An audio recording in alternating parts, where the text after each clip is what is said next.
There is no way in God's green earth that the Republican Party can hold on to the House of Representatives if this number holds. Men are turning on Donald Trump. You heard that right. Trump's strongest demographic, the voting bloc that practically launched him into the White House in 2024, the only real reason that the GOP is still a party at this point, is now souring on the president over his inability to properly govern our country, skyrocketing prices on practically everything, and also his stupid war with Iran. And let's not forget those files. So be sure to stick around, because the polling that we are about to look at may be the exact news that you have been dying to hear. But we will also be taking a look at why the polling for Trump is so disastrous right now, on top of some of his most deranged comments that he has made over the past 24 hours. So be sure to stick around for all of that as well. But before we begin, be sure to check if you're subscribed to the channel. We are almost at 100,000 subscribers, so do us a favor and click that button down below and join us here at Raw America. Okay, without further ado, here is Harry Enten and Trump's disastrous approval amongst men. Take a look. Donald Trump and Republicans won in 2024 because of support from male voters. The only way they can win, given the gender gap in this country, is support from male voters. And male voters are abandoning Donald Trump. Take a look here. This gives the game away. Okay, Trump's standing with men. In November of 2024, he beat Kamala Harris among them by 13 points. Look at where he is now on his net approval rating. Down he goes. It's a 20-point shift away from Donald Trump. He is now 7 points underwater at this particular point among men. 7 points in the negative amongst all male voters should be a doomsday clock for the GOP, just chiming on and on for the next few months until we get to the midterms, just showcasing how unabashedly screwed they really are, right? Because men disproportionately vote for Republicans, right? That's kind of the only reason the party still exists at this point, because women disproportionately vote for the Democratic Party for, you know, a whole bunch of fucking reasons. But men turning on Trump and actually having a negative view of this guy is disastrous for the GOP's chances come November. I can't even emphasize how bad it actually is, and neither can Harry Enten. Take a look. I think it is very difficult for Republicans to do well in this midterm cycle if Donald Trump is underwater with men. As my uncle once wrote, where the boys are, where the men are, they are underwater when it comes to Donald Trump. Okay, so that's overall men, but what about young men who were really influential? Yes, young men. Of course, there was a massive shift to Donald Trump from 2020 to 2024 among young men. And look right here. Whoa! Yikes! Yikes! Yikes! Yikes! Yikes! Yikes! Indeed. Young men are the reason that we have Trump 2.0 right now. I know. Sorry, guys. Hand up. My peers betrayed me. I know, but if you can believe it, I did not vote for Trump, but a lot of young men did because of Trump's influence in going all these podcasts, Joe Rogan and Theo Vaughn and Logan Paul and all that jazz. And it's a large reason why Trump won in 2024 is because he targeted young men for his campaign. And it worked, but the charm is now wearing off. Men under the age of 25 on Trump. He won him in 2024 by 5 points. Look where he is now. The net approval rating way down there. Down we go to negative 19 points. That's nearly, what is that? Nearly a 25-point switcheroo against the president of the United States when it comes to men under the age of 45. Those men that had switched their allegiances over to the Republican Party are seeing what the president is doing. They don't like what the president is doing, and they have very much soured on the president of the United States, men under the age of 45. What is it? Oh, this is just terrible. This is the worst thing ever, because we know how much Trump loves young men, and even though he says otherwise, he finds them so handsome. President, thank you very much. Young, handsome guy. It's always nice to be young and handsome. Doesn't mean we have to like you. I don't like young, handsome men. Right. And I don't love delicious, perfectly flame-grilled cheeseburgers with fresh tomato and lettuce with pickles and onions and no, I don't like it. But jokes aside, this is some serious bad news for Trump. And if you can believe it, it gets even worse for old Donnie boy. What issues have caused them to sour on President Trump? I think there are a lot of issues that have caused them to sour on President Trump, but one in particular, we've spoken about it over and over and over again. It's the cost of living. It's inflation. Look at this. Okay, men on Trump and the cost of living. In October of 2024, look at this. Trump was trusted more than Kamala Harris by 10 points on this issue. Now we've got a 40-point switcheroo in the other direction. Look at this. His net approval rating on the cost of living among men is underwater by 30 percentage points. 30%. Trump is down 30 percentage points, just a little higher than my average grade in math classes in high school. Seriously, it's no wonder, by the way, right? Everything is more expensive, and Trump promised cheap prices and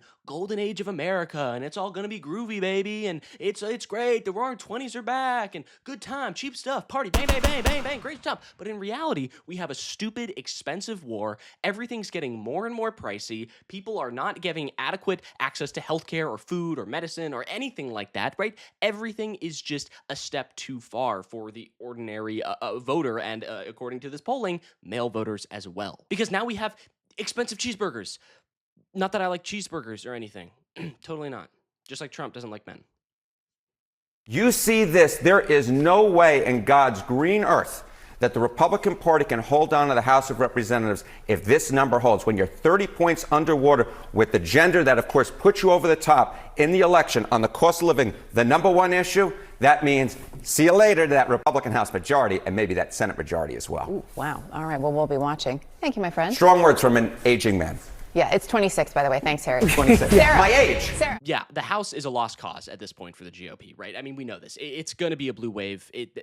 Obviously, knock on wood, right? But the numbers are just atrocious for the GOP, right? And the Senate, once thought to be like, we're safe. The GOP, the Republicans have got it. They've got it on lock. Now it's kind of in the running for Democrats because of how shit the GOP has been recently, right? It's actually doable. Is it definitely going to happen? Is it like, oh, this is a lock for Democrats now? No, of course not. It is still a fight. People still need to turn out and vote. But is it possible? Oh, yeah.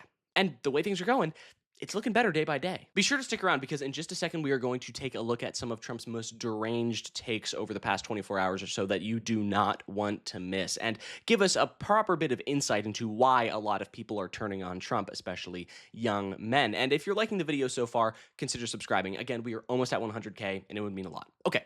Moving on. Back to Trump, who is so far up his own ass. When asked about the midterms today, he had this to say. I don't know how people can vote for these people. I see the midterms are close. I don't know what close means, but I don't know how people can vote for them. You take a look. The midterms are close? You think that the midterms... You think that the midterms, Donald, are close. Buddy, what shit are they serving you, dude? The midterms, at least when it comes to the House, are nowhere close, right? But Trump even admitting that they are close shows just how paranoid and worried he actually is, right? Because once the House switches, we start to get inquiries and panels and investigations and all of these things, right? And no more voting bills through at just razor-thin majorities because the GOP has a slight majority. That power that Trump has right now just goes away in a second, right? Once the midterms are over, he only has a matter of months and he is terrified. And I think a large part of that has to do with men turning away from Trump. And I think Joe Rogan, the longtime Trump supporter, now not really a Trump guy anymore, but still has a massive male audience, puts it really well. Just take a look. It seems so insane based on what he ran on. I mean, this is why a lot of people feel betrayed, right? He ran on no more wars and these stupid, senseless wars, and then we have one that we can't even really clearly define why we did it. Not just war with Iran either, right? Trump is making things worse for everyone, right? Things are just shitty. And even John Kennedy, a Republican senator, admits on a national TV that the Republicans in the Senate wanted to have a deal with the Democrats. They wanted to make a deal to fund federal agencies, including TSA, and Trump said no. Take a look. The Democrats have offered to open up everything but ICE. Ted and I said, okay, let's accept their offer. And then at the same time, we would offer a bill for reconciliation where we don't need any Democratic votes to do whatever we wanted to do with ICE. And that way we're out of the shutdown and DHS is back open. We submitted that, Senator Cthulhu submitted that to President Trump, as is his right. He said no deals with the Democrats. It would have worked. We could have had TSA paid by the end of the week. Huh. What do you know about that? Trump just tanked a deal that would have funded federal agencies and stopped all of these crazy TSA lines and underfunding and understaffing and all this stuff. Because I'm sure a lot of you personally have been stuck in long TSA lines over the past few weeks, right? And who's to blame? Donald Trump and the GOP. But honestly, just Donald Trump at this point. John Kennedy admits on TV that the Republicans were willing to make a deal with the Democrats and then do some bullshit to try to get their shit in. But they were trying to actually make a deal, and Trump turned it down because he is so selfish and stubborn. He can't do any of that. What an embarrassing buffoon. And speaking of embarrassing, it's no wonder that people don't like the guy, right? Because here is Trump when asked a serious question about the state of affairs with Iran, something that should be taken with professionalism and seriousness and all of this stuff. This is what he has to say. They did something yesterday that was amazing, actually. They gave us a present, and the present arrived today. And it was a very big present worth a tremendous amount of money. And I'm not going to tell you what that present is, but it was a very significant prize. Oh, good. Yes. Iran gave me a gift. And so now we're hunky-dory, you know? It seems like Iran has enacted the perfect strategy against Donald Trump from all of their skill and expertise of analyzing the president. Give him a gift. I feel like that's every single time Trump has a problem with someone. There's like, oh, here's a apple pie. He's like, oh my God, you're my best friend ever now, right? Like, seriously, the guy is such an incompetent buffoon. You can just trick it by, like, Qatar gave him a plane, and he's just like, you're my best friend now. You're the best. I love you so very much. It's like, it's not a bad strategy, especially when you're dealing with a genocidal freak attacking your country who is hell-bent on ruining everything, you know? And he also happens to be a complete and utter buffoon, right? You can get away with this stuff. But Trump is blundering so hard right now, right? He sucks. The war is droning on, the cost of living is up, and we're still waiting on more Epstein transparency. We haven't forgotten about that. And young men alike, women, voters across all ages, all spectrums, everything, right? They notice it. They see this, and a lot of male voters are changing their minds on Donald Trump. So the time is ticking. But I think that's going to do it for me. Thank you so much for sticking around until the end. I really appreciate it. If you like what you saw in this video, be sure to leave a like down below. Comment your thoughts. I would love to hear all about them. And don't forget to subscribe. That's going to do it for me. I'm Iago Lashua. Have a good day. Goodbye.